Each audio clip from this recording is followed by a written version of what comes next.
2023 will no doubt go down in history as one of the best years for game releases of all time. From massive blockbuster titles like Tears of the Kingdom, Resident Evil 4, and Spider-Man 2, to breakout indie hits like Pizza Tower and Bomb Rush Cyberpunk, there was always something to play. Great games were coming out at a pace faster than most could play them, total revenue for the industry grew over $26 billion throughout the year, and there was always something looming over the horizon to be excited for. However, for the people who made those games, 2023 was an unfathomably horrifying year. Despite the growth the industry had been experiencing for several years now, an estimated 10,500 people were laid off. Tons of games that had released relatively recently saw their servers permanently taken offline, and many a studio were shut down. As somebody who has no involvement with the industry, it was difficult to witness. Seeing the people who make the games I love suffer at the hands of corporate incompetence left me very unsettled, and that feeling was exacerbated by each new article detailing the latest studio closure. It felt like all I could do was watch.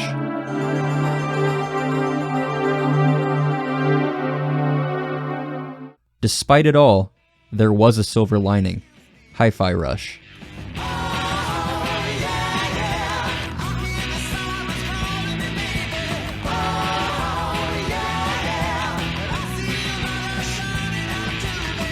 Hi-Fi Rush was revealed and released during an Xbox showcase in January 2023.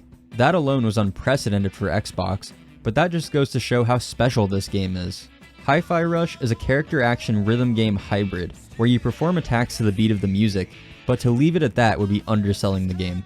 It swept Game of the Year awards, became one of the highest reviewed games Xbox had ever released, and according to Aaron Greenberg, the vice president of marketing at Xbox, it was a breakout hit in all key measurements and expectations. On May 7th, 2024, Tango Gameworks, the studio behind Hi-Fi Rush, was shut down by Xbox. The company cited a reprioritization of titles and resources, which, to be frank, is the same PR bullshit we've heard time and time again. It's ironic that Hi-Fi Rush was the team's final game, as it is staunchly anti-capitalist and feels like the antithesis of every bad element of the games industry in its current state. Now more than ever, it feels like a giant middle finger to the corporate overlords running the industry into the ground, and serves as a beacon of hope for the creative people behind the games we play. The people who continue to push the boundaries of what this medium is capable of, despite the multitude of challenges they face. Hi-Fi Rush was my favorite game to come out of 2023, and I firmly believe it to be one of the best games I've ever played. I wanted to take the opportunity to celebrate its legacy, unpack its themes, and talk a bit about why the games industry is in such a horrible place, along with what we as consumers ought to do about it. Hi-Fi Rush follows the story of Chai, who despite having a dysfunctional right arm, has ambitions of becoming a rock star. He partakes in Vandelay Corp's Project Armstrong, which is an initiative to replace various human body parts with robotic ones. During the procedure, he gets an MP3 player installed in his chest on accident, which gives him the ability to fight to the beat of the music he's listening to. Vandelay wants to hunt down Chai, as there must not be any defects. Throughout the adventure, Chai meets various characters with a common goal of taking down Vandelay. Peppermint is the sister of the company's corrupt CEO, and Macaron formerly worked for Vandelay as the head of R&D, but was distrustful of its Spectra project, which is essentially a secret mind control integration into the robotic body parts the company sells. Together, they make their way through the company town to take down the heads of each department within the company to attain their passwords and shut down the Spectra AI for good. Immediately upon beginning the game, Hi-Fi Rush smacks you across the face with its jubilance. The art style is vibrant, the characters are extremely emotive, the soundtrack is constantly firing on all cylinders, and the cherry on top, every single object in the environment is synced up to the music, down to the goddamn lights on this random machine.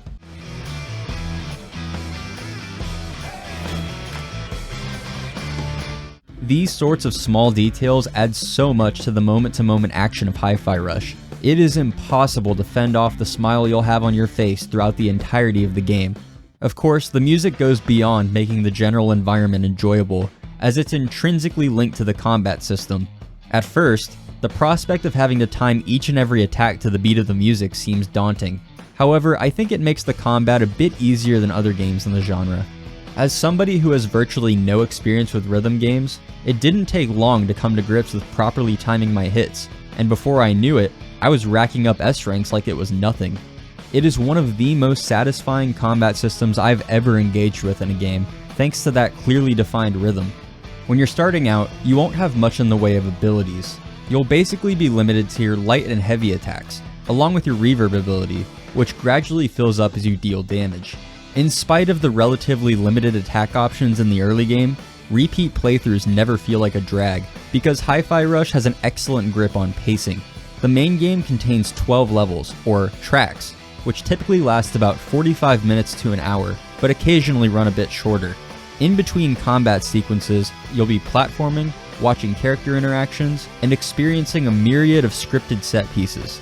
This constant back and forth makes the tracks go by incredibly fast in the best way possible. Most of the main tracks are wrapped up with a boss fight, which make for some of my favorite moments in the game. Not only do they match or even exceed the level of spectacle you'd come to expect from this game, each fight carries narrative weight with it, and they're all exceptionally varied mechanically. One fight will ask you to attack the enemy's weak points during specific windows of opportunity, the next will have you constantly parrying to different rhythms instead of dealing any damage. I think what gives the game its snappy pacing more than anything else is the speed at which you acquire new abilities, which range from being marginal improvements to borderline game changers. The grapple hook is the first one you get that really shakes up combat encounters, as it massively decreases the time spent in between fights with different enemies, and allows you to keep your combo going much easier for higher scores. By constantly being able to latch onto enemies across the arena, you never fall out of your rhythm, and it makes these combat sequences all the more satisfying. Hi-Fi Rush has maybe one of my favorite parry systems in a game. Just like the combat, you can simply parry on the beat to block attacks, but you'll be forced to parry on occasion, and it functions a bit differently. Enemies can lock you into a state where the only way out is parrying, and they'll play a short beat that you'll have to mimic with your inputs. The timing is always different, so I'm constantly on the edge of my seat right before I have to execute the parry. It's an exhilarating system that manages to make the act of parrying just as fun as attacking. You're also steadily fed companion abilities, which helps the game's pacing in both a narrative and mechanical sense. You can use each character's ability in the overworld to accomplish many different tasks, and they even have uses in combat. You'll frequently need to break enemy shields with Peppermint, destroy the indestructible shields and armor with Macaron, etc. But having these characters on your person at pretty much all times allows for them to interject with their thoughts or start random conversations, which develops the relationship between the group throughout the course of the game. Despite honestly being a bit skeptical of the game's tone in the first few minutes, I grew to love every single character by the time the credits rolled. This leads us to the game's story, which was great when it came out, but has since been completely recontextualized by the studio's closure. It relentlessly satirizes elements of corporate culture, which contributes to the feeling that the executives of the company are a looming threat, and is also a constant source of humor throughout the game. For starters, there are dozens of notes to find throughout the game that provide some insight into what it's like to work for Vandelay Corp. Track 4 has a message from HR that goes over tips on how to overcome stress, and one of them is to realize the problem lies within yourself and not your boss. Track 2 has a transcript of an interview with Rekka, who is the production head of Vandelay. The interviewer remarks that the company has been doing exceptionally well, apparently averaging a 300% production increase every quarter for 5 years in a row. Rekka yells over her and says that isn't good enough. She wants more. That totally isn't an unsustainable goal to strive for. In Track 3, there's an announcement that comes on that states that employee safety is incredibly important to the company, and that the facility we're currently in is completely safe. Yeah, that facility is at the bottom of a goddamn volcano. One of my favorite portions of the game has a boss that you must defeat by draining his department's budget, which basically amounts to killing a variety of enemies, and it makes for a great comedic bit throughout the level's runtime. Hi-Fi Rush depicts a world that is completely dominated by Vandelay Corp, and I don't think the game's themes of corporate distrust could be made any more explicit. Project Armstrong is fronted as an initiative to help disabled people achieve full functionality with various body parts, but it's actually a ploy to take over people's brains with the Spectra AI and turn them into Vandelay product-consuming piggies for the rest of time. Only the board of executives of Vandelay know about this within the company, and so it's up to the party to put a stop to it. The CEO, Kale, is painted as a soulless, manipulative, cartoonishly evil monster. He took control of his own mother's mind to get his spot as company CEO, and single-handedly shifted the trajectory of the company. He's shown to have little care or respect for anybody around him, and you really get the impression that he's driven solely by his own ego. The final fight against him is as climactic as you'd expect, and his dying words being, "This is just too much work," never fails to make me laugh. It is a rare occurrence for large media companies to put out anything this overtly anti-corporate, and Hi-Fi Rush feeling like a celebration of humanity and creativity was exactly what we needed to make a year like 2023 a little less bleak. I believe Hi-Fi Rush was one of the most important games to come out in the past decade for that reason, and its themes continue to be relevant and even more necessary, especially with the existential threat generative AI poses to careers in various art forms. So, with all that in mind, what led to the shutdown of Tango Gameworks? Why would Microsoft see fit to shut down the studio behind one of the best games they've ever had their name on? Why does it feel like the industry at large is in such a dire state at the moment? Xbox has been one of the biggest culprits in the mass layoffs that are still sweeping the industry to this day, and I think you could argue they're doing disproportionate harm. Of course, all layoffs are bad and carry with them their own set of consequences, but Xbox is one of the big three console manufacturers, a corporation who seeks endless growth through buying up as many publishers and development studios as they possibly can. The problem is, the growth the industry saw in 2020, where people were trapped inside their homes with more free time than usual and looking for ways to entertain themselves, was simply not sustainable. It was a bubble that was inevitably going to pop. It is absurd to me that the boards of these companies did not recognize this, and instead made their developers pay the price for their poor decision making. This is a trend we've been seeing time and time again over the last few years. Dump an ungodly amount of money into a means-tested, soulless, boring live service game, watch it massively flop, and then lay off hundreds of people who had no say in the overall game concept. Redfall is the most recent example, and ironically enough, that studio was a part of the same round of shutdowns as Tango Gameworks. We'll most definitely see the same thing happen in the coming months within Ubisoft and Rocksteady as well, given that their recent forays into the live service minefield have not boded very well for them. We'll see it within Sony when Concord comes out with zero fanfare. I mean, Jesus Christ, this game was ridiculed to hell and back as soon as it was revealed. They've got to know that nobody cares, right? So why do they keep doing this to themselves? A successful live service game is, for all intents and purposes, an infinite money machine. Companies like Riot and Epic Games thrive solely off the endless cash flow that their item shops and season passes generate for them. Roblox has a similar model, but they have the children who spend hundreds of dollars on cosmetics also make the games themselves for free. How convenient is that? These kinds of games are what every big gaming corporation strives to have ownership of. You pay the massive cost to develop it up front, and then instead of having to have new, original games always in development, you can just update the one you've already got until the end of time for relatively cheap, all while you just keep raking the money in. They make the shareholders happy, and the everlasting legal entity keeps on growing. This is why we see these corporations tripping over themselves to get a massive hit that's built this way. What they still haven't realized, though, is that the very habits they're trying to instill in their players will keep them playing the same game ad infinitum. Think of it this way. I'm sure you know somebody who plays video games, but the only games they do play are things like Fortnite, NBA 2K, Madden, Call of Duty, etc. It's all they know, it's all their friends know, and so they just kind of default to them. Let's say your friend is really into Fortnite. They care about being good at the game, they've put hundreds of hours into mastering the mechanics, and spent more money on skins and battle passes than they'd like to admit. How likely are they to completely switch over to the next big live service multiplayer game? Not very, I'd imagine. The sunk cost fallacy is a notion that because something has been heavily invested in, be it time, money, or energy, it must not be abandoned. There are a lot of factors that play into our desires to perpetuate these irrational decisions. We may not want to accept that it's time to rip the band-aid off, or we may be too emotionally attached to something to move forward. Whatever the case may be, It is a fact that video game players experience this phenomenon with some of their favorite games.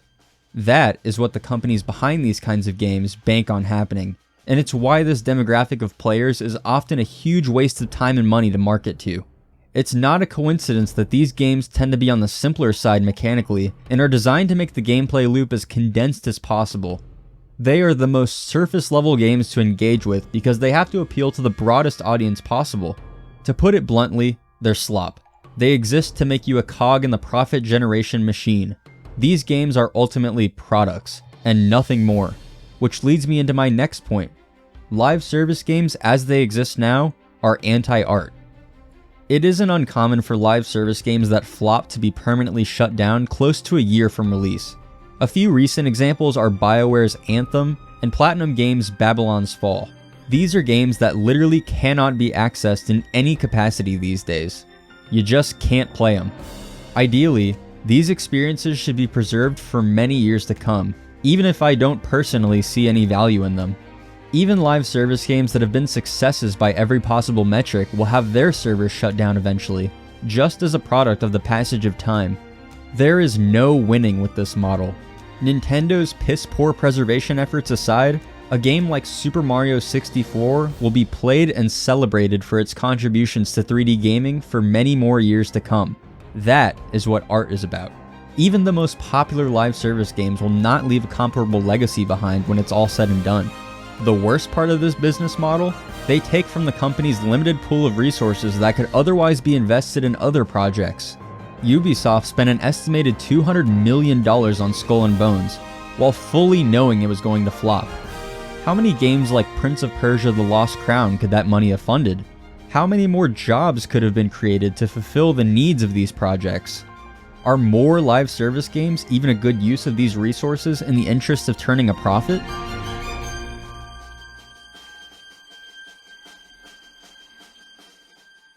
It would be disingenuous to suggest that live service games are the sole sponge of game corporations' resources, as there is another side of this coin that we haven't yet gone over. The board of directors themselves benefit from cutting costs within a corporation, as that money saved leaves more room for stock buybacks, dividends, and even their own yearly compensation packages. It's hard to imagine that this factor does not play any role in the decision to lay workers off. And just to reiterate, there wouldn't even be a need for costs to be cut like this if these terrible decisions were not being made at such a high rate. So the workers behind the creation of the game end up paying the price for the higher-ups' incompetence. Great system we've got. So how does this all tie into Xbox? Well, I mentioned earlier that their layoffs are arguably disproportionately harming the games industry. In my mind, there's one big reason for this. Microsoft controls 2 out of the 5 big gaming platforms, Xbox and PC. The PC discussion gets a bit complicated by the fact that Steam is the main avenue by which people play games on the platform, but the point is that just about every Xbox studio game comes out on PC day and date with the Xbox version. They face a lot of pressure to put out high quality games at a frequent pace, and to make that process a bit easier, they buy a lot of development studios. On its face, it makes a lot of sense. Microsoft has more money than any human could possibly comprehend, and their console business isn't exactly doing the greatest. So you buy up some big studios to draw fans of those IPs to your console, and then your first-party output looks a lot stronger.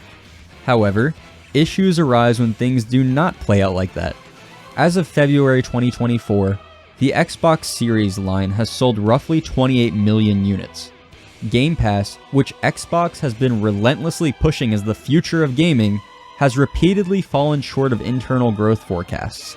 While the company has said that Game Pass is a good source of revenue for them, they miss out on a lot of one-time purchase sales for their first-party games, since almost all of them come out on Game Pass on release. This then leads them to look at their costs, and subsequently lay off chunks of their workforce. The problem is that despite being under the umbrella of one of the biggest gaming corporations in the world, these development studios are still not safe from layoffs or closures. A lot of them likely would have remained open longer than if they had never been bought by Xbox in the first place. The closure of development studios and loss of jobs means that there are less games being created, and it may even completely kill certain franchises that those studios worked on for good.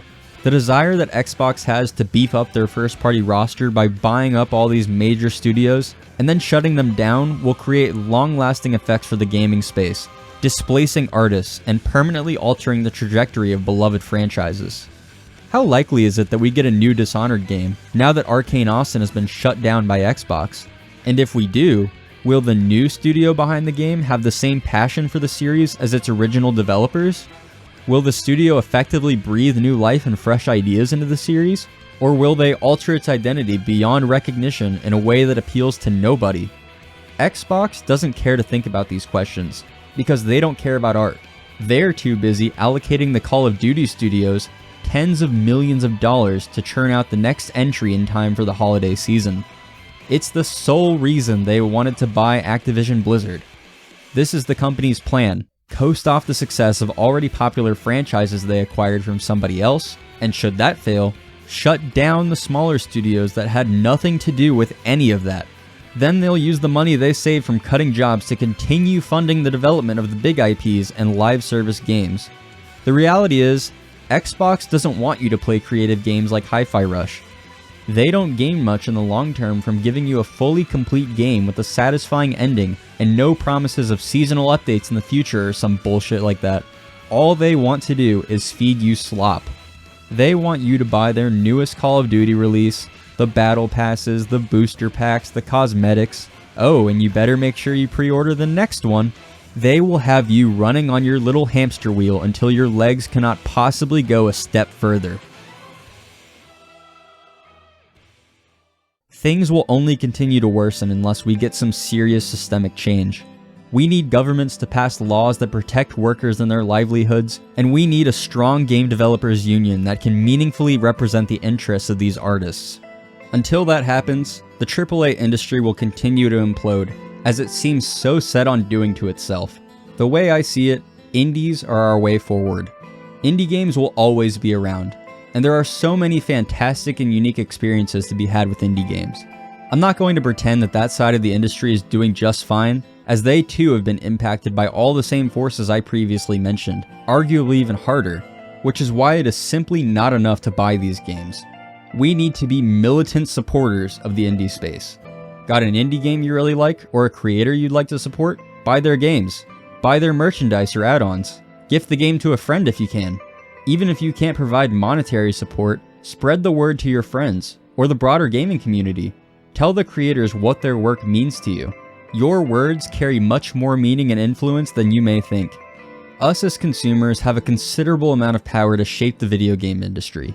The genre of games studios develop, the mechanics they use, and even the way they monetize are dictated by market trends to some extent. I'm not saying I expect a total paradigm shift to happen overnight, but I think it's worth it to put our money where our mouth is when we talk about the types of games we want to see more of.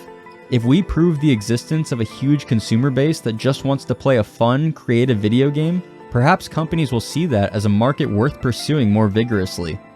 It's a shame that Hi-Fi Rush and its development studio met such a terrible fate, but we should use the game's themes and ironic demise as inspiration for both future works of art and to call for the games industry to move toward a more sustainable future. Like any brilliant work of art, I believe that the legacy of Hi-Fi Rush will endure far beyond its studio's premature closure. Man, this video took longer than expected. I just wanted to say that all the industry stuff I spoke on is very complicated, and there are a whole lot of other factors that play into it that I wasn't even able to mention in depth, like AI, game budgets, and a whole bunch of other stuff. I'm just offering a bit of my own perspective on this topic, which I will fully admit is very limited. If you have any experience developing games in a big company, or developing games at all, I'd love to hear what you have to say in the comments down below. And even if you don't, I'd still be curious to hear what you think. This is a very serious and dour topic, so all I ask is that we keep discussions civil. Lastly, I want to give a big thanks to a few of the wonderful folks who have pledged to me on Patreon, specifically Earthquaker Oats, Tink, PG Reviews, and Sandman. That's it for me. Thanks for watching.